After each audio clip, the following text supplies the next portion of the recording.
Helsingissä 27. huhtikuuta vuonna 2000. Havaitsimme, että kyseessä on kummankin syntymäpäivä.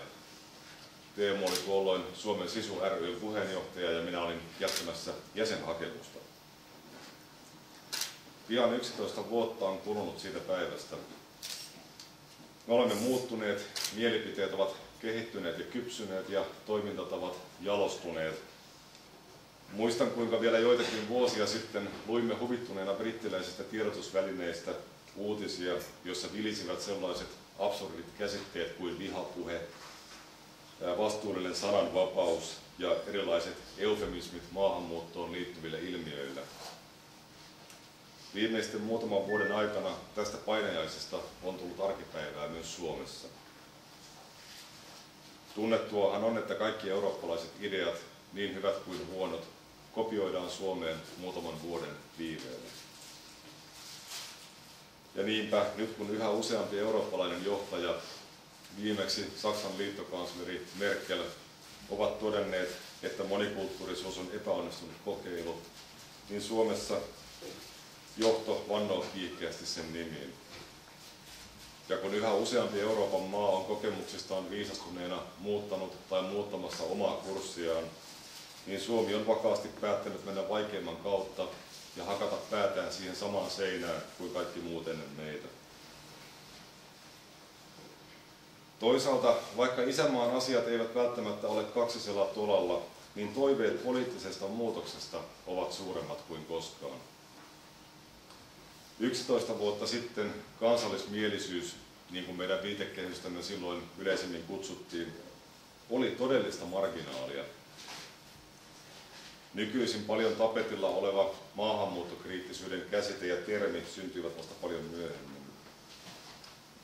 Ihmisten tietoisuus maahanmuuttokysymyksistä oli tuolloin hyvin vähäistä ja samoin niihin liittyvä kiinnostus. Teemu sanoi joskus vuosia sitten, että Suomen Sisun ensimmäisenä tehtävänä on ottaa niin sanotusti skene haltuun, mikä tarkoitti sellaisen aseman ja statuksen hankkimista, että jos toimittaja tai joku muu halusi kuulla kansallismielisten mielipiteen johonkin asiaan, niin hän soitti Suomen Sisuun, eikä Pekka Siitoimelle tai erilaisille arjalaisille germaaniveljeskunnille, joita vielä 10 vuotta sitten oli kiusaksi asti pilaamassa nationalistisesti ajattelevien ihmisten julkisuuskuvaa. Voidaan sanoa, että tässä tehtävässä onnistuttiin hyvin. Kaukonäköisinkään meistä tuskin olisi voinut kuvitella 10 vuotta sitten, että vuonna 2011 me olisimme tässä. Suomi on hyvää vauhtia menossa kohti historiansa kenties suurinta ja myönteisintä rauhanajan poliittista mullistusta. Ja lisäksi voidaan ilman liioittelua sanoa, että juuri Suomen Sisun piirissä 2000-luvun alkupuolella luotiin pohja sille maahanmuuttokriittiselle ja kansallismieliselle liikehdinnälle, joka on tärisyttänyt konsensuksen korttitaloa viimeisten vuosien ajan ja joka poliittisesti kanavoituu pääasiassa perussuomalaisten kautta. Teemulla on tässä kaikessa ollut merkittävämpi rooli kuin monet tietävät, koska hän ei juuri ole pitänyt ääntä itsestään. Kilpailevien poliittisten puolueiden ja varsinkin eliittien hännystelevän valtamedian raivokas hyökkäys perussuomalaisia vastaan yleensä ja maahanmuuttokriittisiä vastaan erityisesti vuoden 2008 kunnallisvaalien jälkeen todistaa omalta osaltaan siitä, minkä mittaluokan mullistus on luvassa ensi huhtikuussa. Miten isoille varpaille me olemme rohjenneet astua ja millaiset rahaan ja valtaan liittyvät intressit ovat uhattuina. Mitä järkeä on monipuoluejärjestelmässä, jos kaikkien puolueiden linjat ja ohjelmat ovat samanlaisia? Minkä välillä äänestäjä oikein tekee valintansa? Nykyinen puoluejärjestelmä ei enää varsinaisesti koostu kilpailevista aatteista, vaan se muistuttaa jonkinlaista klaani- tai mafiarakennelmaa, jossa hallintoon pesiytyneet klikit junailevat omille jäsenilleen erilaista hyvää, kuten poliittisia virkanimityksiä ja luottamustehtäviä. Minun nähdäkseni ihmiset ovat kyllästyneet ainakin seuraaviin asioihin. Siihen, että perinteinen politiikka näyttäytyy pinnallisena ja korruptoituneena. siihen, että perinteiset puolueet ja poliitikot eivät tarjoa vaihtoehtoja, vaan ovat kaikki samanlaisia. Ne eivät ole toistensa sparraajia, vaan rikoskumppaneita.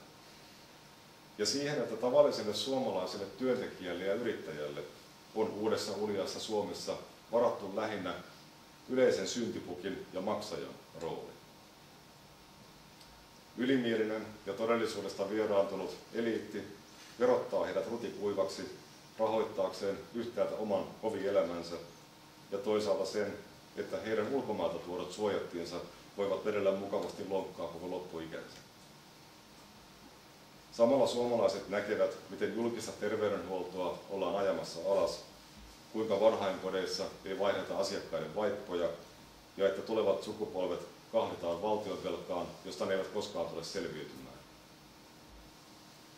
Kiitokseksi se suomalainen työntekijä ja yrittäjä saa päivittäin kuulla olevansa perunanenäinen, tympeä, alkoholisoitunut ja väkivaltainen, kommunikointiin kykenemätön peräkammarin juntti, joka syypää kehitysmaiden ongelmiin, ilmastonmuutokseen ja kaikkiin muihinkin maailman ongelmiin. Mitä ihmiset siis protestoivat? Perussuomalaisille annettu ääni on ääni sille vallankumoukselliselle ja mullistavalle ajatukselle, että suomalaiset ovat ihmisinä aivan riittävän hyviä ja että sillä, mitä suomalaiset haluavat, toivovat tai pelkäävät, on jotain merkitystä.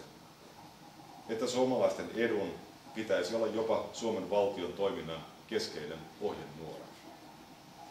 Kiitoksia.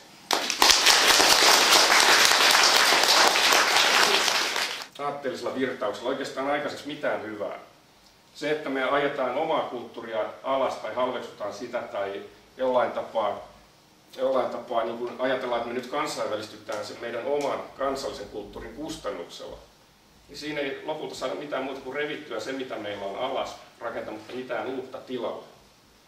Ja tämä on se oivallus, mikä nyt täytyy omaksua ja joka täytyy näissä vaaleissa lyödä läpi. Ja se pidetään yhdessä huolta. Että siitä oivalluksesta, mikä tätähän ei olisi 10 vuotta sitten voinut sanoa edes ääneen. Ja Suomalaisuuden liitto itsessään on tosiaan jo vanha 1906 perustettu liike, joka on nyt ikään kuin noussut taas tämmöisen hiljaiselon jälkeen niin vähitellen 80-luvun mittaan ja nyt taas tässä oikeastaan voi sanoa, että tässä 2010 kieppeillä niin ollaan saatu myös uutta ilmaa siipien alle. Ja meillä on monenlaisia tavoitteita, joita Teemukin on edistänyt, kuten kansallinen kulttuuri, mistä tässä puhuin, maanpuolustustahto, kansallinen yhtenäisyys, pakkoruotsin lakkautus, mikä sopii hyvin varmasti perussuomalaisten linjoihin muuta. Ja se, mihin tällä nyt tähtää, että kun viime vuosina on ollut tämä käänne, jolla näitä kansallismielisiä avauksia on ruvennut kuulumaan jopa demareista ja muistakin näistä vanhoista puolueista, ja on tullut näitä maassa maan tavalla avauksia muualtakin kuin meiltä. Niin tässä meillä on kuitenkin nyt mies, josta menen takuuseen, että ei ole tuulenhaistelija, ei ole ryhtynyt tähän kansallismieliseen puheeseen sen takia, että se on nyt tällä hetkellä nosteessa, vaan on taatusti periaatteen mies, joka on ajanut näitä asioita silloinkin, kun se ei ollut muodissa, vaan päinvastoin se oli poliittinen itsemurha. Niin ajat vaan muuttuu. Ja Teemun periaatteet näistä asioista ei taatusti muutu, vaikka ympäristö muuttuisikin sitten sinne Arkadianmäen possuklubille sisään. Esimerkki vihreäksi kansanedustajaksi pyrkivästä. Eli suomalaisten kuntien talous on hunningolla ja kuntien liittäminen yhteen on välttämätöntä. Niin kun voisi sitten kokeilla samanlaista lausetta vähän eri subjekteilla, että Pekan ja Riitan talous on hunningolla ja avioliitto on siksi välttämätön. Helsingissä hallintokustannukset ovat älyttömän korkeat verrattuna oikeastaan kaikkiin muihin Suomen kaupunkeihin. En tiedä Turusta, että miten siellä on mennyt, koska sekin on vanha kaupunki. Puoskari oli ilmeisesti sitä tsaarinaikaisuutta siinä vähän manannut. Mäkin olen sitä tottunut perinteisesti manaamaan. Tämä oli aivan uusi näkökulma, mikä tuotiin tähän näin, että meillä olisi mahdollisuus olla pienempiä kaupunkiyksiköitä. Tuossa tuli mieleen kuunnellessani Sveitsi, joka on kovin suosittu esimerkki ollut meillä viime aikoina. Sveitsissä on asukkaita noin 7-8 miljoonaa. Siellä on 2500 kuntaa. Suomessa on vajaa 400 tällä hetkellä. Sveitsi on maailman vaurain maa. Siellä on sosiaalisesti kaikkein paras tilanne. Siellä ei ole sisäisiä jännitteitä.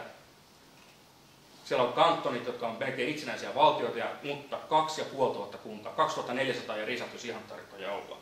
Pienin Sveitsin kunta on 17 hengen asukkaan kunta. Ja se on vauras, eikä tee velkaa eikä muuta vastaavaa. Miksei meilläkin voi olla tämmöinen? Mä en näe yhtään huonoksi mahdollisuudeksi semmoista ratkaisua, mikä olen julkisuudessa esittänytkin joskus aiemmin, että muodostettaisiin tästä pääkaupunkiseudusta tämmöistä pienten kaupunkien verkosta, että meillä olisi Leppävaaran kaupunki, Tapiolan kaupunki, sitten olisi Vironniemen kaupunki, Töölön kaupunki, ja nämä muodostaisivat yhdessä sitten jonkun metropolin.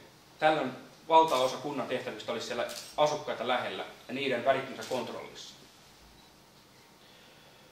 Julkistaloudesta tuossa puheiden aikana tuli mieleen tällainen asia, että silloin kun Suomi siirtyi euroon vuonna 2002 alussa, niin valtion budjetti oli 32 miljardia euroa. Tänä vuonna se on 50 miljardia euroa. 9 vuodessa kasvua on 20 miljardia euroa. 70% on pyöreästi katsottuna 9 vuodessa. Mihinkä se on mennyt? Onko meidän palvelut parantuneet? Onko verot laskeneet? Mitä on tapahtunut? Tämä on mysteeri, mutta mulla ei ole vastausta, mutta se on semmoinen, että se pitää ottaa selvää siitä, jos saa semmoisen mandaatin. Tuntuu sitä, että joku vetää välistä. Kysyn sulta nyt edellisiin meidänkin alustuksiin liittyen, niin määrittele vähän tätä omaa maahanmuuttopolitiikkaa. Se varmaan monia kiinnostaa kuitenkin sitten, jos tulet valituksi. Joo. Yksi mottoni on suomalainen Suomi eurooppalaisessa Euroopassa. Ja tämä vaalimanifesti, joka on tuolla jaossa, niin on tässä laadittu ja allekirjoitettu. Siinä se täsmennetään, mutta lyhyesti sanottuna Suomen tulee olla avoin semmoiselle maahanmuutolle, joka on meille hyödyllistä. Eli ihmiset tulee töihin ja elämään täällä ihmisten tavalla. Se on hyvä. Neutraali, tapauskohtaisesti opiskelemaan ja muut, niin on myöskin hyvä asia. Mutta sellainen maahanmuutto, joka haittaa meitä, jossa ei tulla tekemään sitä yhteistä pottia, vaan nimenomaan jakamaan ja syömään sitä. Siihen pitäisi suhtautua äärimmäisen kriittisesti ja kielteisesti. Sosiaalinen maahanmuutto on absoluuttisesti huono asia. Mitä tulee sitten tämmöiseen humanistiseen, eli varsinaisiin pakolaisiin, niin se ei ole suuri ongelma Suomessa. Jos tämä toinen ongelma saadaan lakastua, niin me kestetään kyllä pakolaiskiintiö ja muu vastaava. Se on kansainvälisen yhteistyön ehkä hinta, vaikka Suomi on yksi harvoja maailman maita, joissa tämmöinen kiintiö on. Nyt voisi ottaa esille sen, mitä suomalaisia monesti puhutaan, että kansallisen itsetunnon puutteeseen tai huonoon itsetuntoon. Eli että me ei oikeasti tiedetä niitä meidän ansioitamme ja kuunnellaan muiden kritiikkiä, mutta kukas kissan hännännosta ei ole kissa itse. Eli kyllä meidän täytyy muistaa se, että missä me ollaan hyviä. Me ollaan maailman paras suomalainen kansa.